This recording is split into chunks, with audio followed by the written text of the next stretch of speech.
This is your community radio, 1116 DXAS, communicating Christ in our world.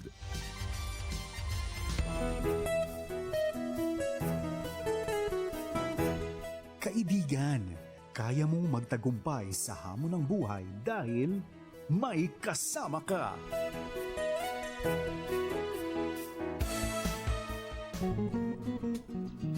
Magandang umaga po sa inyong lahat. Ito po ang inyong lingkod, si Kuya Carlo, para sa Sabado na naman yan. May kasama ka. Of course, kasama ko ang aking partner. Uy, congratulations sa aking partner. Talagang kanina binati ko na siya. Welcome, ikaw ay licensed brainwasher na dahil pumasa ka sa board exam. Batiin mo muna, kapatid, ang ating mga tagapakinig, si Kuya Joas. Maraming salamat, Kuya Carlo. Batiin natin lahat ng mga patuloy na nakikinig sa ating programa. Magandang umaga, December 20, 2025. 5 araw na lang, kaibigan. Pasko na. Ako si Joas Kabalikat. At kasama mo sa tagumpay ng buhay na nagsasabing, kaibigan, kaya mo yan? Ikaw pa. Kuya Carlo, nagkapi ka na ba? Oo, ay kanina pa. Kapatid, basta araw-araw naman kasi ang routine ko ay it's either 4, 4:30, gising na ako niyan. Kaya lalo na pag Saturday, excited ako para sa ating palatuntunan. Ikaw, kapatid, kumusta ang feeling mo ngayon? Dahil ikaw ay may tagumpay, talagang kaya mo ang tagumpay ng buhay. Kumusta ka na, kapatid? Sa totoo lang, Kuya Carlo, parang masaya na parang hindi pa, kumbaga parang lumulutang ka pa. Tulad ng iba. Pero very thankful, grateful ako, blessed. Dahil finally, no, yung pinapangarap natin ay nakamta natin. Hindi madali, pero sulit lahat. Worth it. Eto, isabihin ko na sa ating mga tagapakinig. Well, alam nyo po, ito ang ating kapatid, di ba? Meron siyang kapansanan sa kanyang paningin, sa kanyang vision. Pero ito po, pumasa po siya sa board exam. Aba, ito ay bihira itong mangyayari. Ilan, ibig sabihin basically, kailangan natin itong ibandila talaga na meron tayong nakikilalang mga visually impaired na pumasa sa bar exam, bumasa sa mga lahat ng licensure exams, pumapasa. Hindi pa ho lahat ng mga board exams, hindi pa ho lahat ng exams ay PWD friendly, lalong-lalo na sa mga visually impaired. Ito pong kapatid natin, yung sinasabi ko sa inyo, visually impaired. Pero napasa niya yung test na kailangan may magbabasahin niya.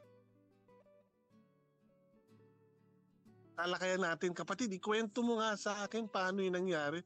Paano yung pagkuha mo ng exam? Ayun nga, Kuya Carlo, no? Sige, konting kwento lang po. Tulad po ng iba kung paano yung proseso, yun din po ang ginawa ko. Pero on the day of the exam, yon, ang mga person with disability po kasi ay nakahiwalay ng lugar kung saan sila magte-take ng exam. So sa case ko po sa Santa Mesa ako na-assign. So lahat po kami doon ay may mga kapansanan, iba't iba po, may visually impaired, may handicap, may intellectual psychosocial, marami po iba't iba. And in my case po, dahil visually impaired po ako, meron pong dalawa na naka-assign po sa akin para i-assist ako. Ang isa po ay taga-sagot, ang isa po ay taga-sulat. At meron po kaming recorder. Ako po nag-provide noon, meron din pong SD card para lahat ng mga sagot ko, lahat ng mga sinasabi ko naka-record doon para kung sakaling may mga concern o may mga kailangan i-check, doon sila magre-rely o doon nila i-refer. Syempre, Kuya Carlo, hindi madali kasi tulad ng iba, meron tayong time limit. So sa akin, may nagbabasa. Ako, kinokomprehend ko rin yung bawat tanong. Pero with God's grace and faithfulness, no, natapos ko yung exam. Nagsimula ang exam from 8 hanggang 6 p.m. Ako natapos ko yata ang exam ko ng mga around 5:30. Yun. Natataranta na nga ako, Kuya, kasi naririnig ko na, nakikita ko na yung iba kong mga kasama, tapos na. Inaayos na nila yung mga upuan nila, sinusundo na sila, samantalang ako nag-i-exam pa. So akala ko, kumbaga, hindi ko maabutan yung 6 PM na end nung exam. Pero ayun, sabi ko nga 5:30 ay natapos ko naman na yung exam. So nagpapasalamat po ako unang-una sa lahat ng mga sumuporta, nanalangin para sa akin, pamilya ko, mga kaibigan. At syempre, hindi ko rin po kalilimutang pasalamatan yung dalawa po na nag-assist sa akin during the exam. Nakalimutan ko na yung pangalan nila eh. Hiningi ko yun bago ako umalis, pero sa tagal lumabas na resulta, nakalimutan ko na yung pangalan nila. Pero sa dalawa po nakasama ko, maraming salamat dahil sa inyong pasensya. Very patient, very accommodating, very welcoming, very understanding. Kasi sa lahat ng bagay, nandiyan sila. Ina-assist nila ako. So, maraming salamat gayon din sa mga katulad kong pumasa ngayong board exam. September 21, 2025. Let takers, sa lahat mo na pumasa, congratulations. At syempre sa mga hindi po pinalad, huwag po tayo mag-alala dahil sa tamang panahon at pagkakataon, kayo rin po ang aming papalakpakan at sasaluduhan. Kaya to God be the glory. Well, Joseph, ito hindi pa nga tayo nag-uumpisa ng buong programa. Madami ng laman ang ating pinag-uusapan. Ito, dahil yun nga, para sa kamalayan po ng lahat ito, yung board exam, yung sabi ko sa inyo, mabuti na lang ngayon, ang DepEd ay pinapakita na nila to, yung sa CHED and yung ahensya ng gobyerno, kino-consider na po nila yung yung kapakanan. Yung nga, hindi pa talaga katulad sa inyo, dapat yan parang braille na lang yan kapatid, tapos pindot-pindot. Ngayon, bino mo, ikaw meron kang dalawang kasama. Ilan kayo sa classroom? Sa palagay mo, ilan kayo? Kasi dito, alam ko, penthouse po yun eh. So, ang laki, ang lawak po. Ang dami po namin, actually. Hindi ko siya mabilang. Iba't iba po kasi major doon. May English, may Math, may Filipino, may Social Science. Lahat po dito eh, halo-halo po. Pero per room, per room po yung major. So katulad ko po, English major po ako. So lahat po nandito, puro English major lang. Parang gano'n po yung nangyari. Ang sa palagay ko lang naman ang kailangan talaga na may assistant yung visually impaired. For example, ikaw ay nasa wheelchair, hindi mo naman kailangan talaga may magbabasa sa iyo at magsusulat, di ba? So again, pero yun po ang isang gusto natin ipaalam sa lahat. So kung kayo po ay parang takot kayo na magpatuloy sa inyong inaasahan, yung dream, dahil sa palagay nyo hindi pwede, kayang-kaya. Si Kuya Joas ay isang patunay na nag-aral, bagamat visually impaired, nakatapos ng pag-aaral, nakatrabaho kahit na hindi pa siya licensed teacher, pero kumuha siya ng board exam at pumasa. So wala na pong imposible. Ito nga, meron nga kapatid sinasabi sa akin, Kuya Carlo, wala nang imposible ngayon. Meron ng tao nakapunta sa buwan. Dati ang tingin nila imposible yan, pero pwede na. So lahat ng bagay, wala na rin imposible sa ating mga PWD. Again, good morning po sa lahat pong nakikinig sa atin. Diyan po sa Basilan, lalong-lalo na dyan sa may Baluno at sa Lamitan area. Good morning kay Ate Zenny San Luis. Good morning po sa inyong pakikinig sa atin. Joas, ikaw naman, bumati ka din uli. Ayun, Kuya Carlo, batiin natin yung mga taga Zamboanga, Basilan, Sulu. Pati na rin, sabi nyo nga, Kuya, pag umaabot yung ating signal dyan sa Sabah, Malaysia, kung dyan nagkakamali, batiin din natin lahat. Siyempre, ng mga nakatutok sa ating Facebook Live, please, nakikiusap kami, onting paglalambing lang po. Paki-like, share ang ating FB Live para marami pa po ang maabot natin, marami pa ang makarinig ng panibagong inspirasyon, at siyempre, tuloy-tuloy ang positive vibe tuwing umaga po yan ng Sabado, alas 8:30 hanggang alas 9:30 po yan. Kuya, 5 araw na lang, Pasko na. May regalo po ba ako sa inyo? Joas, ang aking bati nga, maligayang pastor at masaganang mga miyembro. Usually gano'n ang bati. Anyway, Joas, bali tayo naman kasi. Basta nakita nating masaya na yung mga tao. Walang value yung malaki, maliit, basta meron talagang meron tayong inaabot. Ito yung gift giving season, pero dapat hindi lamang gift giving. Kapatid, nandito pa sa akin ang iyong cap at ang iyong t-shirt ng DXAS. Ipapadala ko to sa iyo ngayon.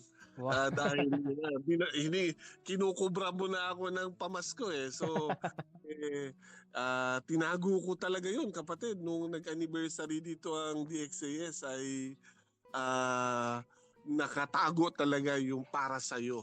At Salamat po. ipapadala ko para sa Pasko. Ako naman, meron ba ako niyan? Ano po Mag-vlog. ako po tito, ang may bibigay ko po sa inyo ay pasasalamat at pagrespeto po muna. Hindi. Akala ko magbibigay ka sa akin ng payong. Payong Ano po? kapatid. Baso po, baso. Ano baso? Mug po, mug. Hindi, yung akala ko payong kapatid o ginto. Gintong aral. Opo. Anyway, Joas, bago tayo magpatuloy, gusto lang po namin sabihin sa inyo na ang programang ito ay para po sa lahat, kaya inimbita namin kayo. Mag-text kayo, mag-comment kayo sa ating Facebook Live. At this point in time, Joas, alam ko ang awit na ito ay kailangan ko i-dedicate sa iyo dahil isa kayong mga nagtagumpay. At the same time, yung po mga nagse-celebrate ng birthday, para sa inyo din to. At ako naniniwala ko sa music is the language of the soul. Hindi lamang to para sa mga masasayang tao at maging sa mga may mga challenges. Sa ngayon, meron akong mga kaibigan na meron silang mga challenges. Yung isa, yung nanay niya ay nasa ICU. Yung isa naman ay yung mga kamag-anak ng kaklase ko, kapatid, nauna na. Umuwi na kay Lord. Alam ko magpapasko, so medyo may challenge sa kanila. Pero talagang nakikinig sila sa mga programa natin dito. So ang mga awit na ito ay para sa mga masaya, nagpupunyagi at maging sa mga merong mga dinadaanan sa buhay. Ang awit na ito ay para sa inyo. Magbabalik po kami ni Kuya Joas makalipas po ng awiting ito.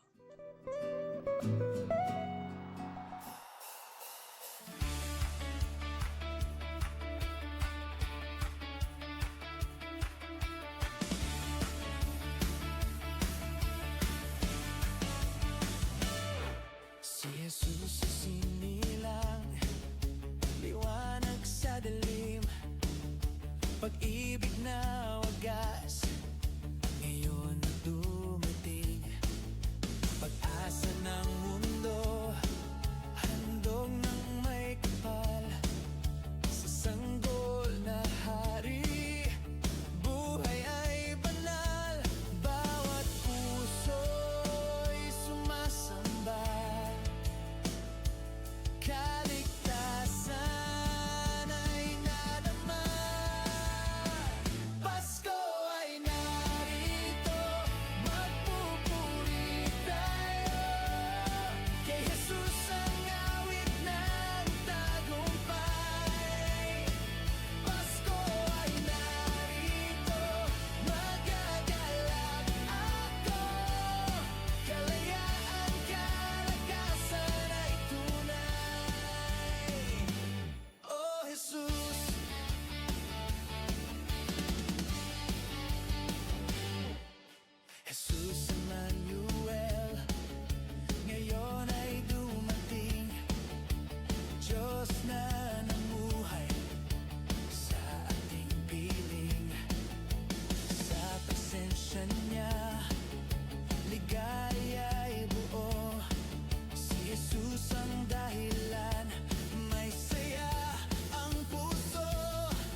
Kayo po ay nakikinig sa programang May Kasama Ka. Nakasama niyo po si Kuya Carlo at si Kuya Joas.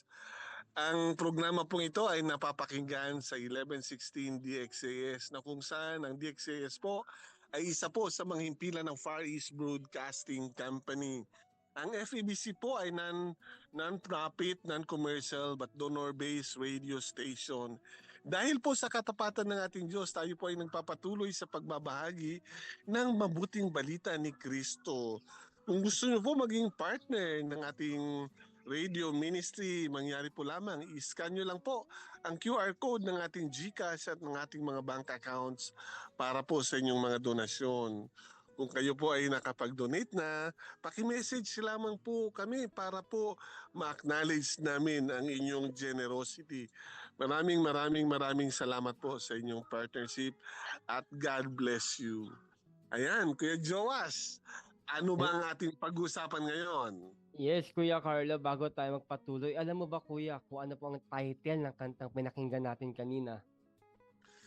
Alam mo ba, old school na ako. Ang pinakikinggan ko lang pag Pasko, Silent Night. Yung mga sinauna, ito ngayon talagang masaya ako pero hindi ko alam yung title niyan. Okay, mga kaibigan, napakinggan po na rin ang awiting Pasko ay dumating dahil 5 araw na lang talagang magpapasko na at alam ko, excited na po ang lahat, very busy na po ang lahat. Kuya Carla, matanong ko lang, ano po bang ihahanda niyo sa 24? Baka pwede makikain dyan. Hindi, ang ihahanda ko lang talaga ay ang aming bukas na palad para tanggapin ang mga regalo. Hindi. Kapatid, actually, di ba dito sa atin ang Pasko ay September pa lang nagumpisa. Dito sa atin, sa amin sa Zamboanga, yun sa ating school sa Recodo, sa mga kapatid nating mga Muslim. Hindi man sila nagse-celebrate gaano ng Christmas pero gumawa tayo ng Family Day and Thanksgiving Day sa ating school na kung saan namigay tayo ng mga gamit sa mga bata at maging sa mga magulang para po sa kanilang pamamahay. And then dito din sa atin sa isang area din na kung saan ang mga father ay nasa fishing vessel na hindi gaano umuwi. Yung mga bata doon ay yun at saka mga magulang nila ay yun. Inaantay lang nila once a month dumating ang kanilang tatay. So naghanda na tayo ng pamasko sa kanila. At ngayon itong Sunday ay bukas ay maghahanda tayo para po yung sa mga tumutulong nga din sa atin sa mga ginagawa natin sa church naman. At sa bahay naman, ito, alam mo ba, dahil sa palagi akong nagbibigay, meron na naghahanda na sila na sabi nila sa akin, kami na maghanda para ipamimigay mo. Hindi ka na dapat maghanda. Ayan, sarap ano? Mhm. Ikaw kapatid, paano diyan sa inyo? Ito naman, Kuya Carlo, no, dahil nagsimula na mga Christmas party, so medyo marami tayong pupuntahang mga party, no? So, yun. So, ito Kuya, makwento ko lang po, no? Kahapon po, December 19, nagkaroon po kami ng year-end party. Kasama ko po ang mga PWD officers ng aming barangay at napakasaya po. Nagpapasalamat kami syempre sa mga taong tumulong, nag-sponsor para po sa mga prizes. Very po, in-anticipate ko po talaga yung araw na yun kahapon. Dahil first time ko po na magkaroon ng party kasama. I mean, uma-attend naman po tayo ng iba't ibang event, pero ito po kasi ay with the officers.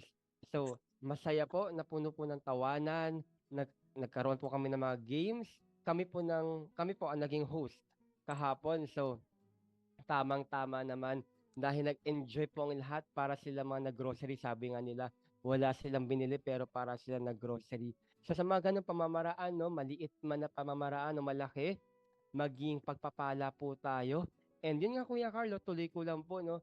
Ngayon, meron din po kami pupuntahang party. Hindi man party, kainan. Tapos bukas din po ay Christmas party ng church. At tuloy-tuloy na po yan hanggang mag-25. Kaya ito lang po ang bilin ko, no. Lakihan po natin mga ngiti sa labi, no, maging source of happiness, joy tayo sa mga kapwa. Pero tulad ko, no, sinasabihan ko na yung sarili ko, hinay-hinay lang din sa mga pagkain, masasarap ang pagkain. Pero baka pwede nating ano, bantayan natin kalusugan din kasabay ng ating kagalakan, kasiyahan sa darating na Kapaskuhan. Ayun, Kuya Carlo, ang aking mai-share lamang, meron kami mga Christmas party both sides sa parents ko po, mother and father. Kaya makikita-kita tayo mga kapamilya sa darating na araw na iyan. And yun, Kuya Carlo, marami po tayong gustong pag-usapan sa araw na ito. Kaya naman, simulan ko na. Dahil patuloy kong sinasabi na 5 araw na lang Pasko na alam ko ang iba sa atin. Tuloy-tuloy ang countdown. Baka September pa nga lang, nagbibilang na po tayo. No? Ilang days na lang, Pasko na. And finally, we are here. 5 araw na lamang. And very, I think, napaka um, saya na ating pag-uusapan dahil ang title po ng ating palatuntunan sa araw na ito ay hashtag or mag-PWD, magpapaskong winner, di ba? Kuya Carlo, ikaw ba? At matanong ko lang, magpapaskong winner ka ba? Alam mo, dahil winner na rin ako. Ang Joas hanggang ngayon, yung kagalakan ko dahil bumasa ka sa board exam. Maligayang Salamat po. maligayan ako. At inaantay ko nga yung blowout mo eh. Sige, Hindi, pwede po totoo kuya. Panakita po tayo. alam mo ba, yun lang talaga, yung winner tayo kapag nakikita natin yung achievement. Yung isa din kasama mo na nagtagumpay sa board exam ay yung worker namin sa Recodo, yung volunteer teacher siya, tapos kumuha siya dati nung hindi pa siya naglilingkod sa Lord doon sa kanila, pinipilit niya nakailang take na siya ng board exam, kapatid. Mm-mm. Pero sabi ko sa kanya, maglingkod ka na sa Lord at si Lord nang gagawa ng lahat. Tapos ayaw niya na kumuha ng board. Sabi ko, kumuha ka na ngayon dahil naglilingkod ka sa Lord. Ayusin ng Lord yan. Aba, pumasa din siya, kapatid. Opo, So, congratulations po. yeah, kaya nga yung sabi ko sa'yo, yung winner ako dahil nakikita ko madaming winner. Mhm. Tama po Kuya Carlo 'no. Bakit nga ba natin naisip na ito yung pag-usapan natin, magpapaskong winner 'di ba? Bagamat marami ho ang nangyayari sa ating paligid, I think Kuya Carlo 'no, kung hindi ako nagkakamali, last October October, September, napag-usapan din natin about sa Pasko, kung kamusta na ba paghahanda natin sa darating na Kapaskuhan at na-mention po natin doon na may mga iba, very busy sila sa Pasko pagpe-prepare 'no, pagreregalo. May iba naman busy sila lumaban sa buhay dahil meron silang pinagdadaanan, financial, relationship. May iba sa atin, meron tayong kamag-anak, kapamilya na nasa hospital, nakikipaglaban sa buhay, and yet we are still here. 5 araw na lang sabi ko, pero andito pa rin po tayo. Hindi madali lumaban sa buhay, hindi madali na harapin ang mga pagsubok, hindi madaling ma-reject, hindi madaling bumagsak sa board exam, sabi niyo nga po. Pero andito pa rin po tayo dahil sa biyaya ng ating Panginoon. And sabi natin, magpapaskong winner, di ba? Ano bang ibig sabihin ng winner na yan? Dahil nung, Kuya Carlo, to be honest po, nung iniisip ko po itong pag-uusapan natin, ang una ko po talagang title para po sa araw na ito ay PWD pa rin. Pasko without desperation. Pero naisip ko, Pasko without desperation, hindi kasi posible na walang desperation sa araw ng Pasko dahil iba-iba po tayo ng pinagdadaanan sa buhay. So nag-iisip ako ng panibago, ano kayang pwede na timely, relatable at akma sa ating nararanasan. That's why nung nagtanong po ako sa kanila kung ano po masasabi nila, nag-come up po kami sa ganitong topic. Ito po pag-uusapan natin, magpaskong winner, di ba? Ngayon, ang tanong ko po, Kuya Carlo, paano ba natin masasabi ng isang tao ay winner? Again, yung sa akin, Joas, yung winner ka dahil hindi ang being winner, hindi yan nakadepende kung ano meron ka eh. Meron ka o wala ka. Dapat tingnan mo kung sino ang kasama mo para sa akin. Kaya nga sabi ko sa iyo, ang may kasama ka, winner ang mga kasama natin. Yung nga, sabi ko sa iyo, may panahon din sa buhay namin, salat na salat kami bilang isang pamilya. Pero nung tinanong ko yung mga anak ko, sabi niya, pa, mabuti pa sila, meron silang ganyan, meron silang ganyan. Nung maliliit pa yung mga anak namin, alam mo, sabi ko sa kanila, mga anak, mayaman man din talaga tayo, wag lang kayo magkuhan. So saan tayo mayaman? Ang tingin kasi nila yung yun, karangyaan, madaming mga bagay-bagay. Sabi ko, mayaman tayo sa pagmamahalan, mayaman tayo sa pag-ibig. Alam mo, ni-remind to sa akin ng anak ko nung last Saturday, nung kasal niya. Sabi niya, ang tatay namin ay pinalaki kami, mayaman kami. Mayaman kami sa pagmamahal. Naalala niyo yun? Yung isang anak ko din, after Sunday, sabi niya, alam mo ba, may panahon sa amin, pag nagbe-birthday kami, tinestimony niya sa buong church. Sabi niya, yung tatay namin ay nangako siya sa akin na kakain kami sa Jollibee. Nung birthday ko, sabi niya na siningil ko yun sa tatay ko. Sabi ko sa kanya, anak, antayin lang muna natin matulog ang lahat ng mga kapatid mo. Tapos aalis tayong dalawa at kakain tayo sa Jollibee. Naalala nila yon. So, ibig sabihin, it's not what you have, ano yung hindi ka, wala ka, pero kung paano yung outlook mo sa buhay. Mula noon hanggang ngayon, ang dami kong karanasan, pero alam ko, winner ako dahil kasama ko ang ating Panginoong Jesus. Yan lang, Joas. Yes, kuya, no? Tama-tama po yung description, yung explanation ng winner. Kasi po, di ba napakinggan natin yung awitin kanina, sabi doon, ang puso ko ay may saya. So minsan akala natin hindi tayo winner. Kasi parang sabi nyo nga po, no? Hindi tungkol sa bagay na meron ka, pero sa mga taong kasama mo. So minsan sabi nyo nga po, no? Kahit na salat kayo sa pera, or sabihin natin wala kayo masyadong material na bagay, pero dahil kasama mo ang pamilya mo, parang winner ka na rin. And I'd also like to add, no, na ang pagiging winner po, hindi lang po siya nakabase sa malaking accomplishment. No, hindi lang po siya nakabase na winner ako kasi nagtagumpay ako sa ganitong bagay na ang laking reward, ang laking achievement. Pero sa mga maliliit na bagay, pwede ka maging winner. For example, naging winner ka dahil finally, after quite some time, natutunan mo how to um, habaan ng pasensya mo. Dahil dati, kumbaga, maiksi lang yung pasensya mo, pero ngayon, nahabaan yung pasensya mo. With that small step, no, winner ka na rin. For example, sa health mo naman, kung gusto mo mag-diet, di ba, noong January, lahat tayo, sorry, nangako na ngayong January 2025, magsisimula na ako mag-workout, mag-diet. Pero ikaw ba, Kuya Carlo, nangako ka ba na sa sarili mo na pagdating ng January 2025 na nakaraan, ay magda-diet ka? Papasok ka sa into wellness? Actually, isa yan sa mga challenges. Pero ako mula noon naman kasi, Joas, yun na yun eh. Nakasanayan ko na maaga magising dahil naglalakad ako.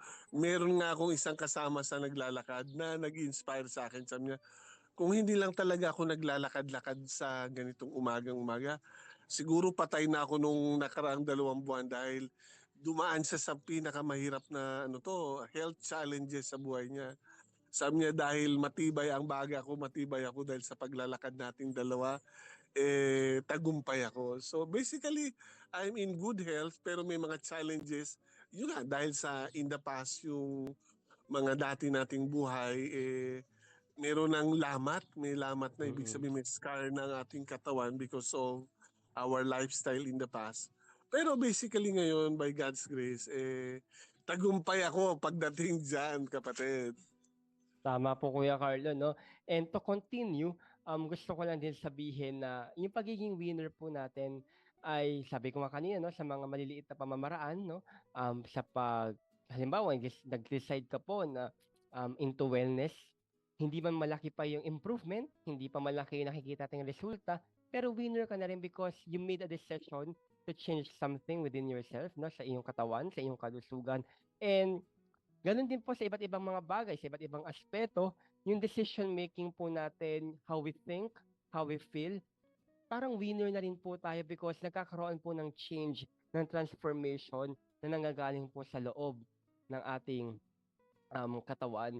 And Kuya Carlo, no, ang tanong ko po muna bago tayo magpatuloy ay how should we handle victory? Paano ba natin paghawakan ang pagkakaroon ng tagumpay sa buhay, bago natin pag-usapan yung paano naman ba natin hawakan yung mga bagay na hindi natin narating o nakamtan. Kasi gusto ko po sana na tignan muna natin yung perspective on how to handle victory bago natin pag-usapan kung paano natin labanan ang pagkatalo natin sa buhay. Lalo na't paparating na ang Pasko, marami sa atin ang nag expect marami tayong expectation na dapat ganito sa araw ng Pasko, dapat ganito ang celebration, dapat ganito ang mga tao.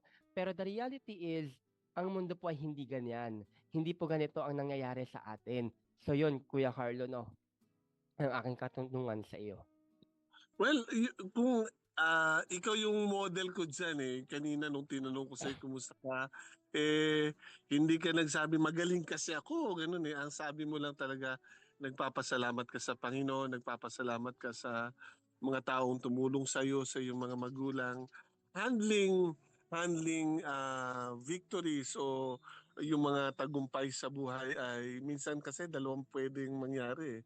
Magaling kasi ako, center sa sarili, pero iba yung tinitingnan mo, it's because of the grace of God, it's because of the people that helps us. That would keep you growing, that will keep you flying.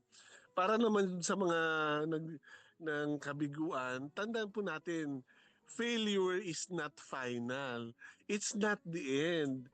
Pag if yung bumagsak ka ngayon, meron pang, it's another opportunity that will open, that will magbubukas sa'yo.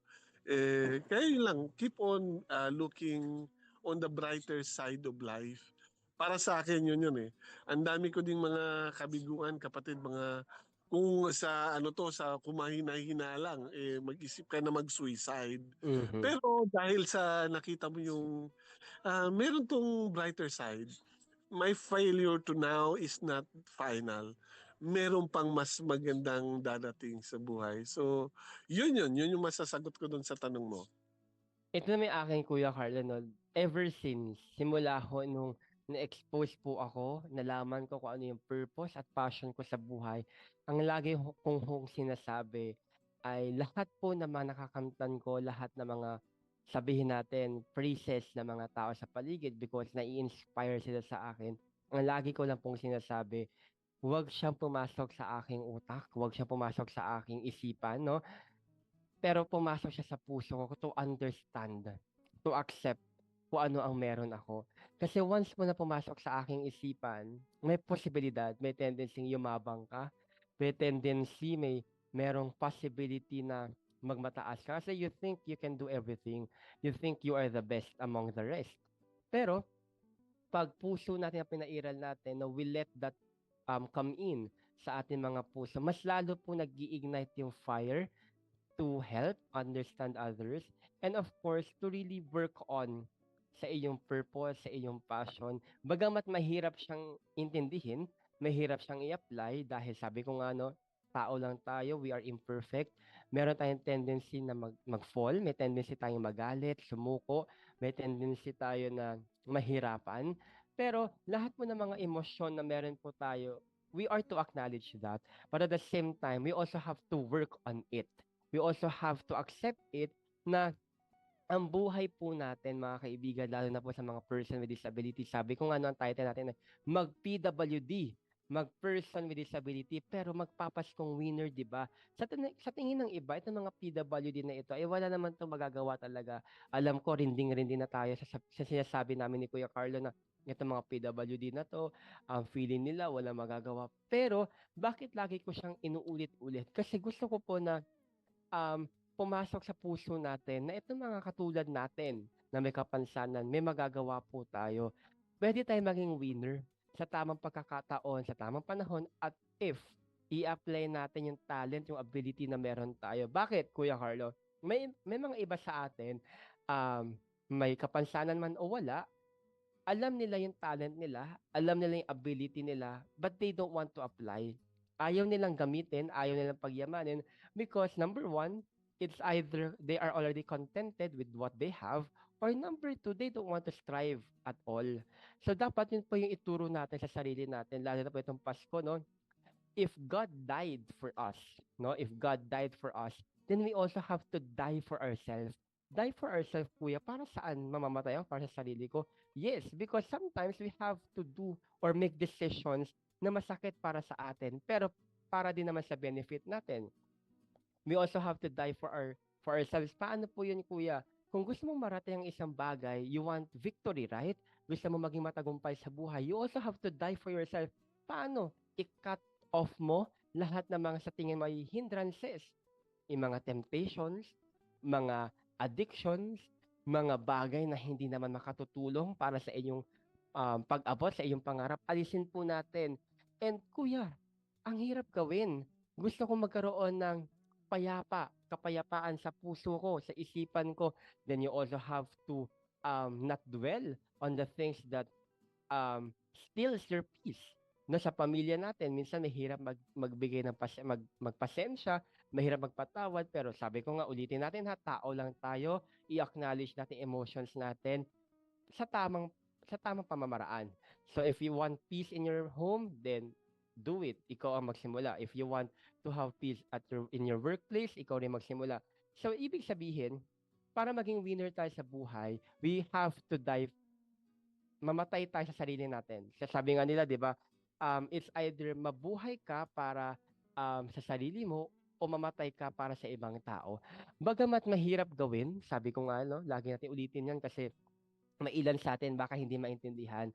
Pero ngayong Kapaskuhan, kanina nga po nasa advertisement no, sa isang spot na binigay sa atin, maliban sa mga payong, maliban sa mga baso, maliban sa mga towel, scented candle, maliban sa mga mararangyang mga regalo na maaari natin ibigay sa ating kapwa-tao, the best thing that we can give is forgiveness, understanding, acceptance, love, joy, and comfort. Sa mundong ginagalawan natin, mahirap na pong gawin yan. Even I, struggle ko yan, ang magpasensya, ang magpatawad, ang magbigay ng pagmamahal. Pero lahat po yan nagagawa natin because of Him, because of His grace. That's why if we just allow Christmas to, kung i-allow lang natin yung tunay na essence ng Pasko, no, na pumasok sa ating katawan, no, sa ating isipan, sa ating puso, then we can be able to say, talagang magpapaskong winner ako. And ngayon, sabi ko nga po, no, ilang araw na lang magpapasko, nasa 24, 25, alam ko marami po tayong pupuntahan mga Christmas party, iba't ibang kainan, na regalo matatanggap natin. But let us just be reminded that being winner is not just about the achievement that you have. It is not just about the things that we acquired or the things that we accomplished, but it's all about how we deal with people around us. Kung paano tayo naging tao, paano tayo naging kapamilya, kaibigan sa mga tao na sa paligid natin. Totoo, mahirap, pero kung si God nga, no, He sacrificed His life, nahirapan din siya during that journey. Why not don't we try to have a little pain in our heart to understand these people, na magkaroon ng kapayapaan, ng kagalakan, ng kabutihan. At sana, eventually, no, lahat tayo magpapaskong winner. 'Di ba? Kuya Carlo, ikaw, ano naman po ang iyong masasabi? Well, yung very well said, Joas. Pero nga, at the same time today, as reality lang din, ano? Lahat naman kasi ng tao, lalo na ngayon sa gift giving.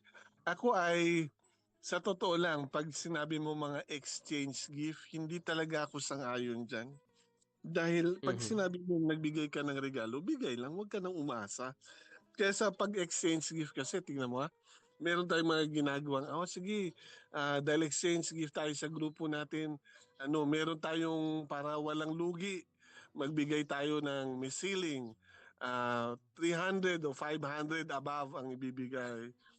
Tapos meron pa ngayon, tapos paano kung nagbigay ka ng napakaganda, tapos yung inaasahan mo, yung wish list mo, ay hindi natupad. Masama ang loob mo. Kaya nga, you give without expecting. Parang ganun ba? Don't assume na meron kang matatanggap. Just give. Naturally lang naman yan Pag the nature speaks. Sabi niya, what you sow is what you reap. Kung nagtanim ka ng maayos, you buy your gift with generosity, with joy, babalik sa'yo ganun. Most likely, kapag dahil hindi mo na nagawa ganun, parang obligasyon mo lang talaga bumili, tingnan mo, ganun din babalik sa'yo. So, again, para hindi ka maging sad sa Christmas, just give your best. Mhm. Lalo na mo, kanino mo dapat ibigay ang best mo? Dapat magbigay ka ng best mo sa Lord. After all, it's not your birthday. It's His birthday. So, Yes. dapat ikaw na ang magbigay. As you just give, you will definitely be receiving also. Pero yung nga, dapat yung nga, with a cheerful heart, with kasama mo si Jenny at saka si Rosie. Si Generosity, yung generous.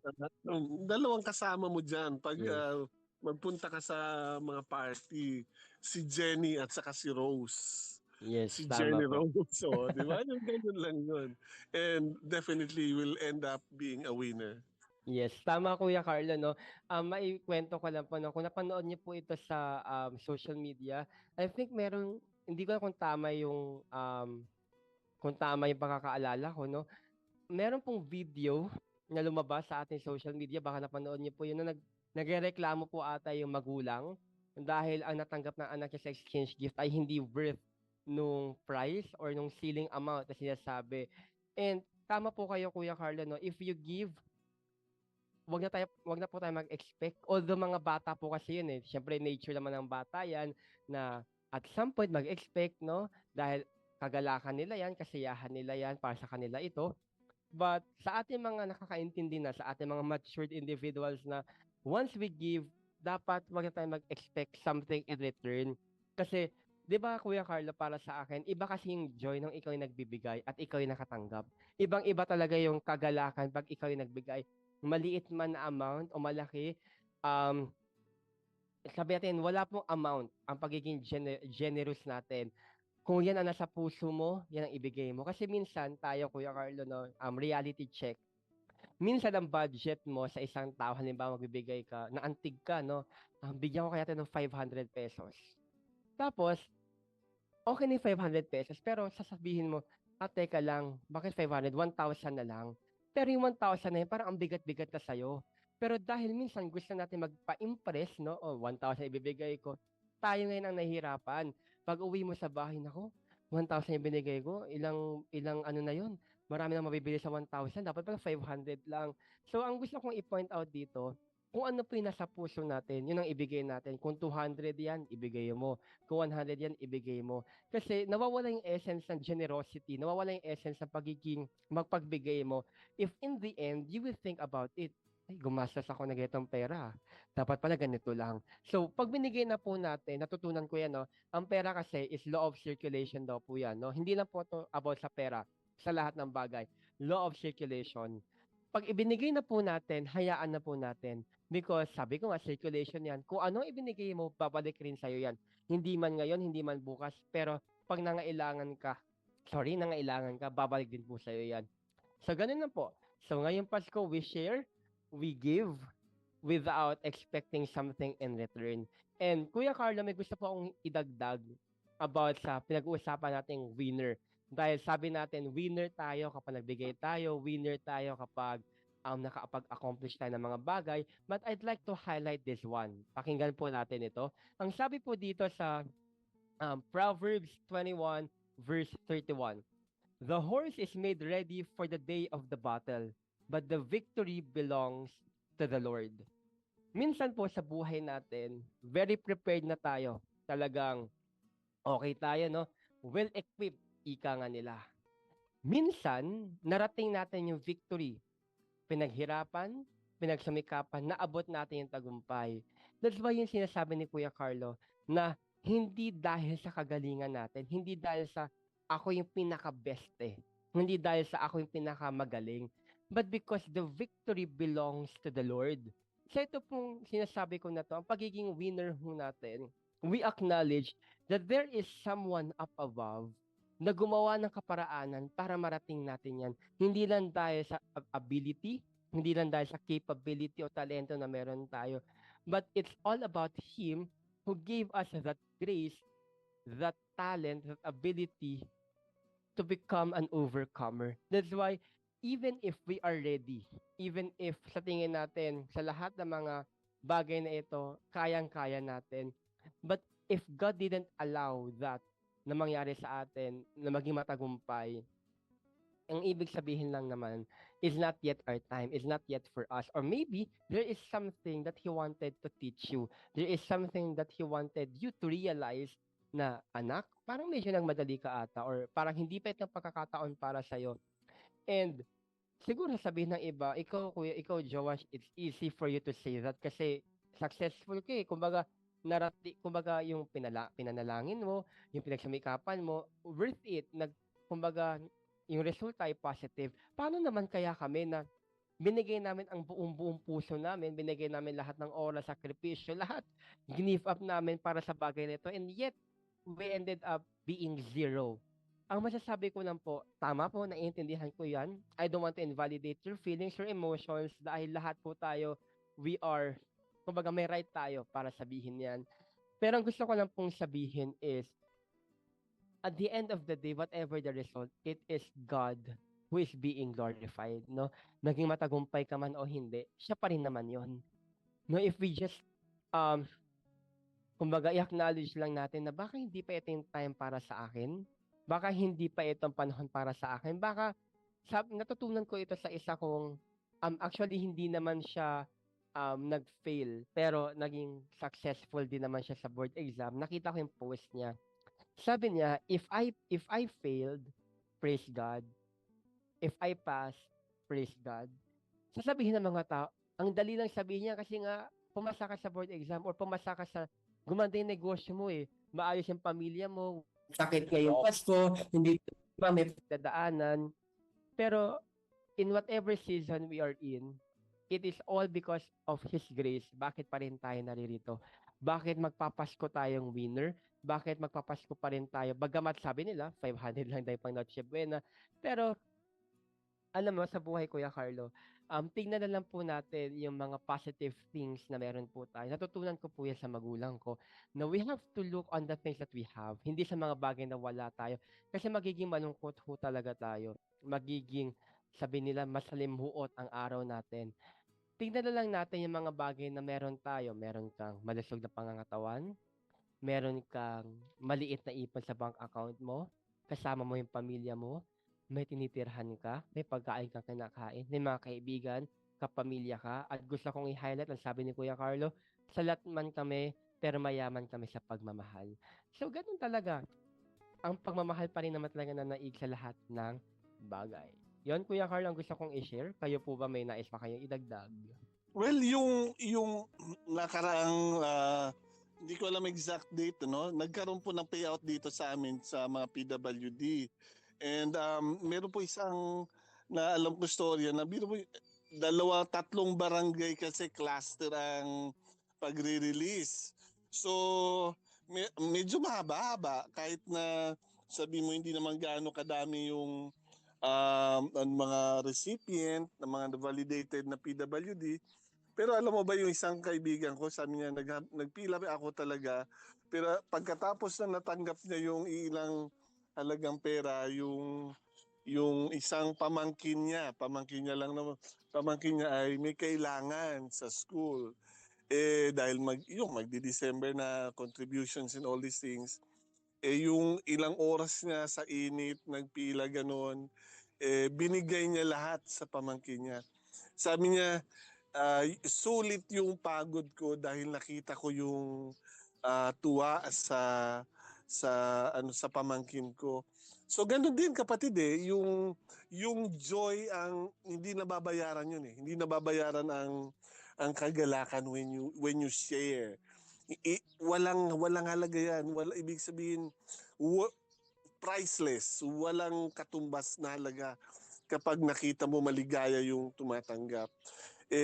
Kaysa yung nagbigay ka ng mali tapos nakita mo nagreklamo siya, di parang yung ungratefulness sa tao nakikita mo, parang hindi ka ring masaya. So when we give our best, yun lang talaga, give the best and let God, hayaan mo ang Panginoon na yung mag-reward sa iyo afterwards. At ang first reward na matatanggap mo is the joy, yung kagalakan na unspeakable joy. Yun yung importante dito as we share. Kaya ako din, saludo din ako doon. Saludo ako sa isang kaibigan na nagtiyaga. If you remember yung sa Bible, yung merong isang babae na nagpunta kay Jesus, tapos yung mahalagang perfume, binasag niya yung container at binuhos niya sa paa ni Jesus. Ano mo sabi ni Jesus sa kanya? The poor you will always have with you, pero you don't have it. You don't have me all the time. Pero wherever the gospel is preached, these things that she has done will be it will be a memorial for her. Maalala siya sa lahat ng lugar. So ganun din kapatid, as we give our best to God, well, hindi naman bulag ang Diyos na hindi niya nakikita yung ginagawa mo. Maring hindi natutuwa yung iba, pero ang Diyos ay maligayang maligaya. My prayer now is that sa lahat ng ginagawa nating mga labor, mga ginagawa, hindi man mo nakikita yung kasiyahan sa tao, sana makita mo na natutuwa ang ating Panginoong Jesus. You would see visually, yung makikita mo yung natutuwa yung Panginoon dahil sa ginagawa mo. Yan, Jawas. Maraming salamat Kuya Carlo no, sa pag-share po ng inyong insight at pagbigay na inspirasyon din sa ating mga kapwa nakikinig. And Kuya Carlo, dahil limited na lamang ang time natin, gusto ko po sana mag-iwan ng iilang bagay na lamang as we anticipate Christmas, December 25. Winner, we've been talking about being winner. So, gusto ko lang po sabihin na we can do all things through God who strengthens me. We can do things through God who strengthens us. Ito pong pinagdadaanan natin, mabigat, mahirap, masaya, malungkot, pero dahil sa lakas na ibinigay niya sa atin, kayang-kaya natin to. Huwag lamang po tayong sumuko. Kuya Carlo, bilang pagtatapos sa akin, no, gusto ko lamang pong i-share. Kuya Joash, magpapaskong winner, di ba? Oo naman, kaibigan. Winner ka, ano man ang pinagdadaanan mo, ano man ang bagay na natagumpayan mo, winner ka. Pero ngayon pong Kapaskuhan, I'd like to leave you with this. Paano ba maging winner? 3 bagay lang po yan. Number 1, the act of kindness. Maging mabait po tayo, maging generous po tayo. A little kindness will uplift someone. A little kindness will change something. A little kindness will be of good result para po sa atin lahat. Number 2, the act of gratitude. Whatever you receive, whatever you have, be grateful. Nasaan ka man, sino man ang kasama mo, be grateful. That's the number 1 thing we can do ngayon. Maging grateful po tayo sa lahat ng bagay na meron tayo. And the last one is the act of love. Ang pag-ibig ng Diyos na ibinigay sa atin, sana ibigay rin ho natin sa ating mga kapwa. Being kind, being loving, being grateful, these 3 things makes you a winner. Yan, Kuya Carlo, ang aking nais iwan sa ating mga tagapakinig. At bilang nais ko rin, Kuya, batiin na lamang po lahat, no? Ngayon pa lamang po, congratulations to all of you. Ano man po ang naging victory natin, congratulations. Kung hindi man natin naabot ang tagumpay, okay lang yan. Laban lang, lakad lang sa buhay.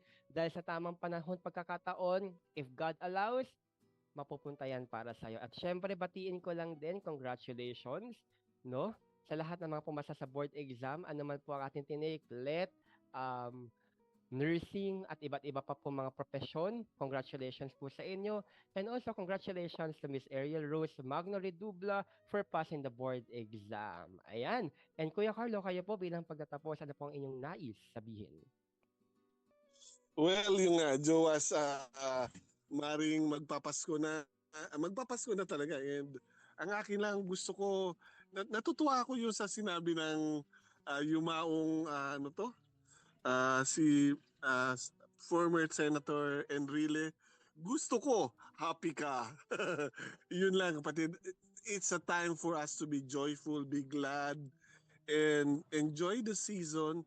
Bakit kailangan mo i-enjoy ang season? You have that joy because you have that assurance na hindi ka nag-iisa.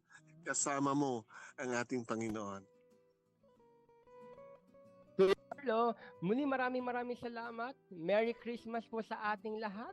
And bilang pagkatapos, ako si Joash Kabalikat at kasama mo sa tagumpay ng buhay na nagsasabing, kaibigan, kaya mo yan, ikaw pa. Maligayang Pasko sa ating lahat.